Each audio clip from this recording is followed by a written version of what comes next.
ମୋହନାରେ ଶିଶୁ ଯୀଶୁଖ୍ରୀଷ୍ଟଙ୍କ ପ୍ରକାଶନ ପର୍ବ।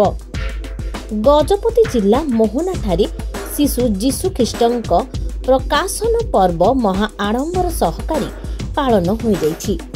ଏହି ପର୍ବରେ ଗଞ୍ଜାମ, ଗଜପତି ଓ କନ୍ଧମାଳ ଜିଲ୍ଲାର ହଜାର ହଜାର ଖ୍ରୀଷ୍ଟଧର୍ମାବଲମ୍ବୀ ଯୋଗଦେଇ ଯୀଶୁଙ୍କ ଜନ୍ମ ତଥା ପରିତ୍ରାଣ କରିବା ଉଦ୍ଦେଶ୍ୟରେ ସମୂହ ପ୍ରାର୍ଥନା କରିଥିଲେ। ଏହି କାର୍ଯ୍ୟକ୍ରମରେ ମୋହନା ଗ୍ରାମର ଫାଦର ପ୍ରଫୁଲ୍ଲ ନାୟକଙ୍କ ପୌରୋହିତ୍ୟରେ ହୋଇଥିବା ବେଳେ ଏଥିରେ ବହୁ ଯାଚକ ଓ ସେବା ଭଗ୍ନୀ ଉପସ୍ଥିତ ରହି ପ୍ରାର୍ଥନାରେ ସହଯୋଗ କରିଥିଲେ। ଏହି କାର୍ଯ୍ୟକ୍ରମରେ ମୋହନା ବିଧାୟକ ଦାଶରଥୀ ଗମାଙ୍ଗ ଯୋଗଦାନ କରିଥିଲେ। ସନ୍ଧ୍ୟା ସମୟରେ କ୍ୟାଣ୍ଡେଲ ଧରି ଶୋଭାଯାତ୍ରା କରିବା ସହ ସାଂସ୍କୃତିକ କାର୍ଯ୍ୟକ୍ରମ ଆୟୋଜନ କରାଯାଇଥିଲା। ଗଜପତି ଜିଲ୍ଲା ମୋହନା ବ୍ଲକରୁ ସୋନି ବେହେରାଙ୍କ ରିପୋର୍ଟ, ଲକ୍ସ ନ୍ୟୁଜ।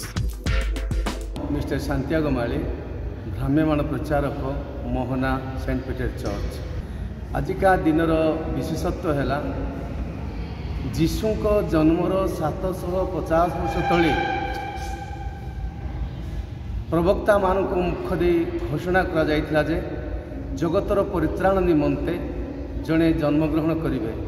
ସେ ହେଉଛନ୍ତି ଆଶ୍ଚର୍ଯ୍ୟ ମନ୍ତ୍ରୀ, ପରାକ୍ରାନ୍ତ ପରମେଶ୍ୱର, ଅନନ୍ତକାଳୀନ ପିତା, ଶାନ୍ତିର ରାଜା। ଏହି ରାଜା ମନୁଷ୍ୟ ରୂପରେ 4 ସାଲରେ ସେ ଏହି ଧରାପୃଷ୍ଠରେ ମାନବ ରୂପରେ ଜନ୍ମଗ୍ରହଣ କରିଥିଲେ। ଯେତେବେଳେ ସେ ଜନ୍ମଗ୍ରହଣ କଲେ, ଦୀର୍ଘ 1200 କିଲୋମିଟର ଦୂରରୁ ସୁଦୂର ଶିବା ଦେଶରୁ 3 ଜଣ ପଣ୍ଡିତମାନେ ସେହି ସତ୍ୟତାକୁ ସନ୍ଧାନ କରିବା ନିମନ୍ତେ ସୁନା, କୁନ୍ଦୁରୁ ଏବଂ ଗନ୍ଧରସ ନେଇ ତାଙ୍କୁ ସାକ୍ଷାତ କରିବାକୁ ଯାଇଥିଲେ। ସେମାନଙ୍କର ସମ୍ପୂର୍ଣ୍ଣ ସାକ୍ଷ୍ୟ ଥିଲେ ଏକମାତ୍ର ଗୋଟିଏ ତାରା। ସେହି ତାରା ସେମାନଙ୍କୁ ନେଇ ଏକ ଗୁହାଳ କୁଣ୍ଡକୁ ବା ବେଥଲେମ୍ ନଗରକୁ ପହଞ୍ଚାଇଥିଲେ। ଆଉ ସେଇଠାରେ ଯେତେବେଳେ ସେମାନେ ପହଞ୍ଚିଲେ, ସେହି ସ୍ଥଳରେ ତାରାଟି ସ୍ଥଗିତ ରହିଲେ। ସେଥିରେ ସେମାନେ ଜାଣିପାରିଲେ ଏଠାରେ ହିଁ ସେହି ଆଶ୍ଚର୍ଯ୍ୟ ମନ୍ତ୍ରୀ, ପରାକ୍ରାନ୍ତ ପରମେଶ୍ୱର, ଅନନ୍ତକାଳୀନ ପିତା, ଶାନ୍ତିର ରାଜା ଯୀଶୁଖ୍ରୀଷ୍ଟ ସେ ଜନ୍ମଗ୍ରହଣ କରିଛନ୍ତି। ଆଉ ସେଠାରେ ସେମାନେ ଉପସ୍ଥିତ ରହି ତାଙ୍କୁ ସେମାନେ ସୁନା, କୁନ୍ଦୁରୁ, ଗନ୍ଧରସ ଦେଇ ତାଙ୍କୁ ଆରାଧନା କରିଥିଲେ।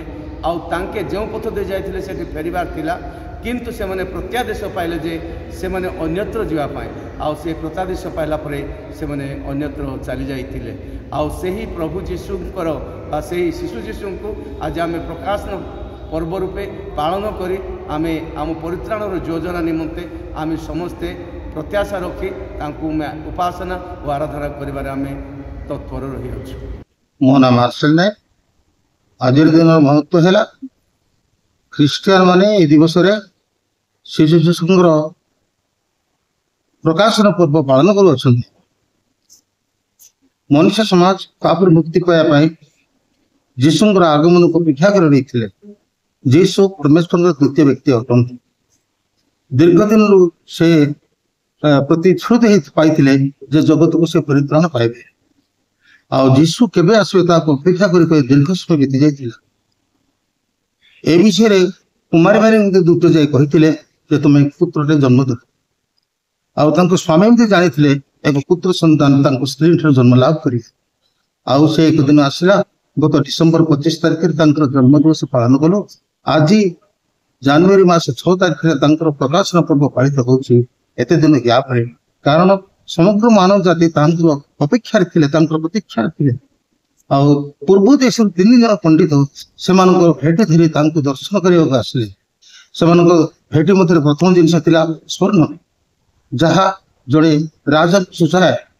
ଯୀଶୁ ମଣିଷ ରୂପେ ଦେହ ଧାରଣ କଲେ ମଧ୍ୟ ସେ ଈଶ୍ୱରୀୟ ବ୍ୟକ୍ତି ଥିଲେ। ସେ ଯୁଗ ଆରମ୍ଭରୁ ଆଦିରୁ ଅନନ୍ତ କାଳ ପର୍ଯ୍ୟନ୍ତ ଯୁଗାନ୍ତ କାଳୀନ ଏକ ରାଜା ଅଟନ୍ତି। ଦ୍ୱିତୀୟ ଜିନିଷ ହେଲା ତାଙ୍କୁ ସଦଳସ ଦିଆଗଲା। ସଦଳସ ଆଉ ଗୋଟେ ଜିନିଷ ଯାହାକି ତାଙ୍କର ଈଶ୍ୱରୀୟ ବ୍ୟକ୍ତିତ୍ୱକୁ ପ୍ରକାଶ କରେ। ସେ ପ୍ରକୃତରେ ସତ୍ୟ ଈଶ୍ୱର ଏ କଥା ସେଇ ରାଜା ମାନେ ଘୋଷଣା। ଆଉ ଗୋଟେ ଭେଟି ରହିଲା ଯେ ତୈଳ ରସ। ଏ ତୈଳ ଦ୍ୱାରା ତାଙ୍କୁ ଅଭିଷିକ୍ତ କରାଗଲା। ସେ ସମର୍ପିତ ହେଲେ, ପାପୀଙ୍କ ପରିତ୍ରାଣ ସେବିତ ହେବେ, କୃଷିରେ ମରିବେ ଏବଂ ସମଗ୍ର ମାନବ ଜାତିକୁ ପାପରୁ ମୁକ୍ତ କରିବେ। ଏହି 3ଟି ରହସ୍ୟ। ଏହି 3 ଜଣ ଯେଉଁ ଭେଟି ଅର୍ପଣ କଲେ ତାହା ଏକ ଗୁରୁତ୍ୱପୂର୍ଣ୍ଣ ବିଷୟ ଥିଲା। କାରଣ ଯେତେ ସବୁ ସନ୍ଦେହ କରୁଥିଲୁ କେବେ ଆସିବେ ତାହା ପରିପୂର୍ଣ୍ଣ ହେଇଛି। ଆଜି ସମଗ୍ର ମାନବ ଜାତି ଖୁସି ଅଛନ୍ତି, ଈଶ୍ୱରଙ୍କ ମହିମା ଗାନ କରୁଛନ୍ତି ଏବଂ ତଦନୁସାରେ ମୋହନାରେ ମଧ୍ୟ ଆନନ୍ଦ ଉତ୍ସବ କରୁଛୁ, କାରଣ ତାଙ୍କ ପରିତ୍ରାଣ ଏ ଜଗତରେ ଆସି ଉପସ୍ଥିତ ହେଇଛି।